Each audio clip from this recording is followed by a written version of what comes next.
you mentioned that you started cutting hair at 12, right? Correct. So going through all of this, what made you pick up some clippers and be like, let me give this a shot at 12? Definitely. So this all goes back. I was always a creative kid. I had a YouTube channel, and I was always about my hair. I played soccer, and around that time, soccer and hair, they go together. Like, you would think of your favorite soccer player and think of his haircut, Ronaldo. So I always had this crazy gel. It was like Johnny B, huge. I remember Johnny B. Yeah, exactly. It was this huge pompadour hairstyle. Pompadours where your hair kind of just has this huge volume with gel and comb. I was always so particular about that as a kid. From the second grade to like all the way up until high school, I had that hairstyle. So I had this obsession, and I would kind of peek at barber videos as a kid. Just curious, styling videos, how to clean up the ear line. And I even cut my hair one time with my mom's like razor in the shower, and I left like a bald patch. I was like 8 years old. So I've always been into like upkeeping my hair to the point, even this is cool, when we were homeless, one thing my mom always made sure I had was a haircut. So with that Postmates money, with the DoorDash money, she would always make sure that I could get the best haircut. I used to get cut at this place in Echo Park. Keep in mind, it's like 2019. So average haircut price around then, I'd say like $20, $18. Yeah. I had these $40 haircuts. Oh, wow. I mean, she just wanted to see me kind of happy around that time. That was the only good thing that I got around that time. Obviously, was going through a lot of hard stuff, and I kind of got emotionally attached to haircuts. I was like, this feels good. And now I know, fast forward now, it's like, dang, haircuts could really uplift somebody at their worst. I mean, I was at my worst, homeless, single mom, and I felt on top of the world when I had a haircut. So from there, it was COVID. We transitioned into COVID, and you know how all the barbershops were closed? One thing led to another. I'm kind of right there like, hey, Mom, like, I can't get a haircut. No, the barbershops are closed. And I've always grew up with this mentality, even like with the whole YouTube thing, where I watch something or I watch somebody do something, I get so observative, and I'm like, I could do that myself. Like, I have like the will.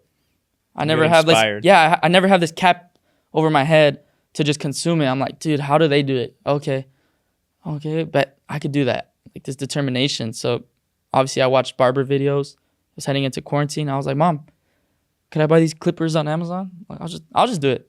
I'll just cut my own hair. I'll cut Cody's hair. It'll save you money. Let's do it. And a little Google slide presentation. I'm like, if you buy me these. Did you create a presentation? Yeah, I was like, Mom, if you buy me these, I could cut Cody's hair. So it's a one-time cost. These clippers are going to cost $40. But trust me, it's better because you spent $40 anyways. Sales tactics too over here. My goodness. Yeah, so she bought me these like Amazon clippers, and then it was like this wall. They sell it at like Walmart, this super cheap wall trimmer. And it's go time. They came in the mail, sat up my little 4.5 feet on the counter of my bathroom, and I'm like just butchering myself, bro. Straight butchering. I was turning 12 at the time, like fresh 12. It was like 1 month till I turned 12, and boom, I'm right there just straight cooking myself. I looked like Bert, Bert from Sesame Street, the yellow dude. Yeah, and I made my brother look like a pineapple, but hey, I was so proud of it. It was like this feeling of, dang, I did that haircut? Oh, okay. I would make my brother take videos of me, and now looking back, it was the worst haircut ever. That is trash. I would flame that, but at the time, I was so proud. I was like, wow, this is cool. So you got that at 12. When did you start taking it serious? Because you're like, cool, I can cut my own hair. Yeah. I can cut her hair, my brother's hair, all this stuff. So you're like saving money. You're learning how to cut hair. But when did you kind of go, man, maybe I can start doing this to make money? Yeah, so actually, not for a while. Not for a while, bro. It was just this skill that I had on the side. You know what I mean? Like, if you know how to cook, you're never really going to think to be a chef. And then maybe you'll think to be a chef years later when people are like, dang. You know what I mean? Yeah. So I had kept this hidden skill. It only took me like a year to get decent. So I was already 13, going to turn 14, head into high school soon. And it was just this hidden skill I had. I went into high school very, very like, I didn't know nobody. You know what I mean? And then this one kid kind of came up to me. I spent the whole first year of my freshman year, because I'm new to the district. I grew up in East LA. So like, very different, very different. The kids in East LA, they're all like, hey, what's good? Loud, misbehaving in class. You go to Alhambra and it's like good Asian kids that are good at. So I'm right here, like very antisocial, coming off quarantine. Didn't really talk to kids my age for like a good year and a half. Fast forward, this popular kid, he was popular in our grade. He comes up to me in class and kind of puts me on the spot. He was like, dude, you got a crazy cut. Like, that's fire. Give me your barber's Instagram. I was like, bro, I did this. You're like, I'm the barber. I said, I did this, bro. And I kind of was like, oh, this is my chance. You know what I mean? I'm a little shy. I was like, bro, I did this. And then he's like, what? No, just, you know what I mean? He's a little like confused. And I was like, dude, here, I could cut your hair. Gave him my Instagram. He texted me to come the next day to his house. I was like, oh, okay, how do I do this?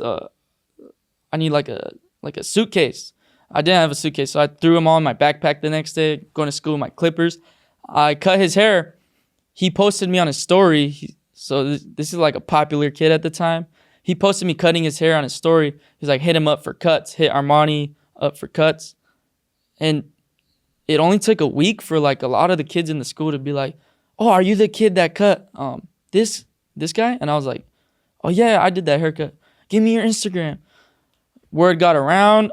Eventually I started walking to school. It became routinely. This is already second semester. So like March, spring, it took a while to even tell people that I did cut hair.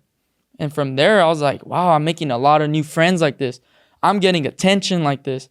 Wow, this tool is kind of like helping me with my high school life. And then from there, yeah, I would go to school with this suitcase. And I would walk around and just grab all this attention, bro. Like, what's in that black suitcase? You're gonna, super suspicious. Yeah. I even had the school security kind of peeking in. Were you charging at this time, or are you just kind of doing exposure? Yeah, so he was like, how much? I was just, 15. I don't know. Yeah. I was like, 15? I'm like, I could buy a little pizza after school. You know what I mean? But, dude, I took a photo. He gave me like 20 something. I was like, what the? I'm emotionally attached to money at that time. So I was like, Mom, I got 20 to cut his hair. I've been doing this anyways. That first check, how old were you? I was like 14 and a half. Okay. So this is freshman year. And I'm like, wow, I just got paid for something I've been doing for a while anyways. From there, I started cutting everybody kind of in freshman year. And I built up something slowly. Never really made a barber account until I turned like, it was like end of school year. Around end of school year, I started kind of more advertising it.